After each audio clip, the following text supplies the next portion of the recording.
தந்தை பெரியார் அவர்கள் இந்திய ஆதிக்கம் வர பார்க்கிறது, எச்சரிக்கை எச்சரிக்கை என்று அவர் காக்கிநாடா மாநாட்டிலும் மற்ற மாநாடுகளிலும் அவர் பேசினார்.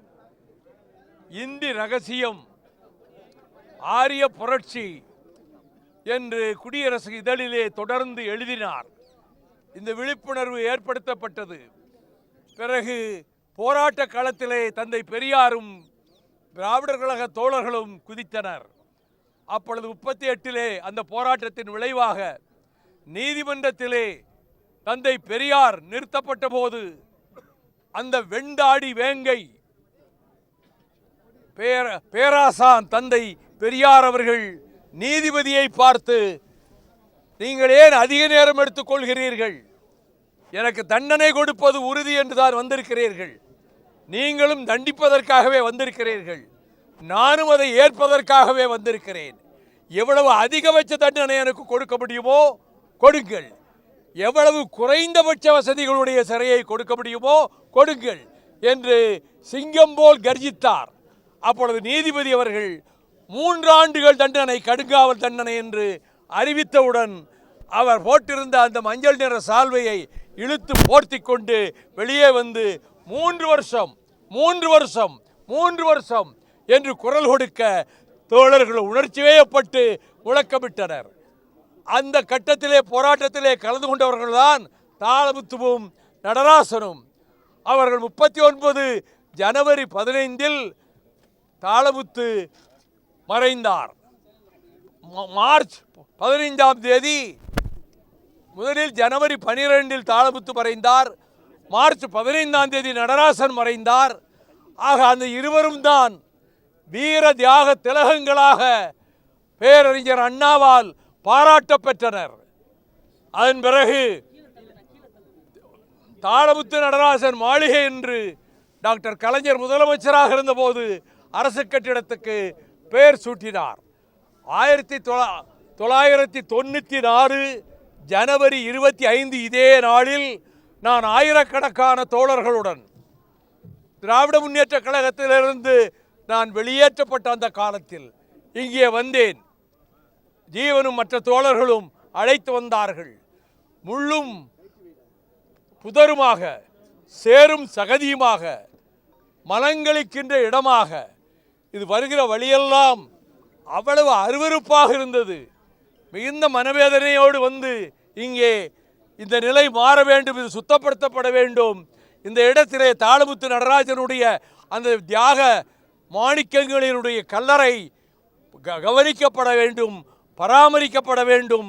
பார்ப்போர் கண்களுக்கு அது ஒரு புனிதமான இடம் என்ற எண்ணம் ஏற்பட வேண்டும் என்று நான் இந்த இடத்திலே வைத்துதான் பேசினேன். 1994 ஜனவரி 25 ஆண்டுதோறும் அதற்கு பிறகு ஜனவரி 25 காலையில் நாங்கள் தோழர்கள் வருவதை வழக்கமாக கொண்டிருந்தோம். ஒரு ஆண்டு விராலிமலை சண்முகத்தினுடைய நினைவுக்காக திருச்சிக்கு சென்றேன். சிறைச்சாலைகளுக்கு சென்ற வருடங்களிலே நான் இங்கே வர முடியவில்லை. இந்த இடத்தை பராமரிக்க வேண்டும், ஒரு மண்டபம் கட்ட வேண்டும் என்று மறுமலர்ச்சி திராவிட முன்னேற்ற கழகத்தினுடைய மாவட்ட செயலாளரும் மாமன்ற உறுப்பினர்களிலே ஒருவருமான என்னுடைய அருவீர் தம்பி ஜீவன் அவர்கள் மாநகராட்சி கூட்டத்தில் இங்கே ஒரு மணிமண்டபம் கட்டப்பட வேண்டும், அது பெருமைப்படுத்தப்பட வேண்டும், தமிழக அரசு இதை செய்து தர வேண்டும் என்று அந்த மாமன்ற கூட்டத்திலே ஜீவன் வேண்டுகோள் விடுத்தார்.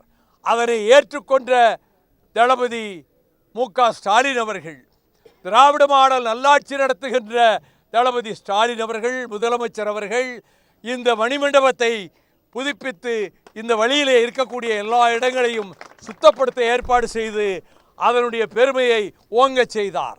ஆகவே தாளமுத்து நடராசன் என்பவர்கள் திராவிட இயக்க சரித்திரத்திலே இரத்த எழுத்துக்களாலே எழுதப்பட்டவர்கள், நெருப்பு எழுத்துக்களாலே எழுதப்பட்டவர்கள். அவர்களுடைய புகழை நெஞ்சிலே தாங்கி இருக்கிற நாங்கள் தந்தை பெரியாரை, பேரறிஞர் அண்ணாவை, டாக்டர் கலைஞரை நெஞ்சிலே போற்றுகின்றவர்களாகும். நான் 30 ஆண்டுகள் திராவிட முன்னேற்ற கழகத்திலே இருந்துவிட்டு அதன் பின்னர் சந்தர்ப்ப சூழ்நிலையினாலே, தவிர்க்க முடியாத காரணங்களினாலே நான் வெளியேற்றப்பட்டேன். ஆனாலும் திரும்பவும் திராவிட இயக்கத்தை காக்க வேண்டுமெனில் நம்முடைய படைபலத்தையும் திராவிட முன்னேற்ற கழகத்தோடு இணைத்து விட வேண்டும். கட்சியே அல்ல, இந்த படை பலத்தை போராட்ட களங்களுக்கு, கொள்கைகளை காப்பாற்றுவதற்கு, சிறைச்சாலை செல்வதற்கு பயன்படுத்திக் கொள்ள வேண்டும். நாம் வீணாக போகக்கூடாது. அதைவிட திராவிட முன்னேற்ற கழகத்துக்கும் நம் பலத்தை சேர்த்து கொடுத்தால் அது தமிழ்நாட்டுக்கும் திராவிட இயக்கத்துக்கும் செய்கின்ற நற்பணியாக இருக்கும் என்று கருதி உயர்நிலை குழுவிலும் பொதுக்குழுவிலும் முடிவெடுத்து திராவிட முன்னேற்ற கழகத்தோடு கரம் கோர்த்தோம். அந்த நாளிலிருந்து திராவிட மாடல் நல்லாட்சிக்கு, தளபதி ஸ்டாலின் அவர்களுடைய பெருமை தரும் ஆட்சிக்கு, மக்கள் நலன் காக்கும் ஆட்சிக்கு மறுமலர்ச்சி திராவிட முன்னேற்ற கழகம் பக்கபலமாக, பக்க துணையாக இருந்து கொண்டிருக்கிறது. அது தொடரும் தொடரும் தொடரும். திராவிட இயக்கம் விண்ணும் மண்ணும் இருக்கும் வரை, ஓடும் நதிகளும் மலைகளும் இருக்கின்ற வரை, இந்த பூமி இருக்கின்ற வரை திராவிட இயக்கத்தினுடைய புகழ் நிலைக்கும், தாளமுத்து நடராஜனுடைய பெயர் நிலைக்கும், தந்தை பெரியாரின் பெயர் நிலைத்து நிற்கும். அதை யாரும் சிதைக்க முடியாது. அண்ணாவின் புகழும் கலைஞர் அவர்களின் புகழும் நிலைத்து நிற்கக்கூடிய ஏற்பாடுகளை திராவிட மாடல் நல்லாட்சி நடத்துகின்ற என் ஆருயிர் சகோதரர் தளபதி ஸ்டாலின் செய்து வருகிறார். அவர் புகழும் வாழ்க என கூறி மீண்டும் நான் தலைவணங்கி நன்றி தெரிவித்துக் கொள்கிறேன். வணக்கம். வேற எதுவும் பதில் சொல்ல மாட்டேன். நான் பேச வேண்டியதை பேசிவிட்டேன்.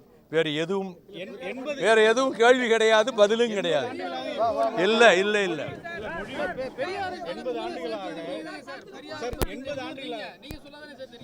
நான் சொல்ல வேண்டியதெல்லாம் எத்தனையோ மேடைகள்ல சொல்லியிருக்கேன். வீம்புக்கு நாங்க சொல்ல வேண்டியது இல்லை.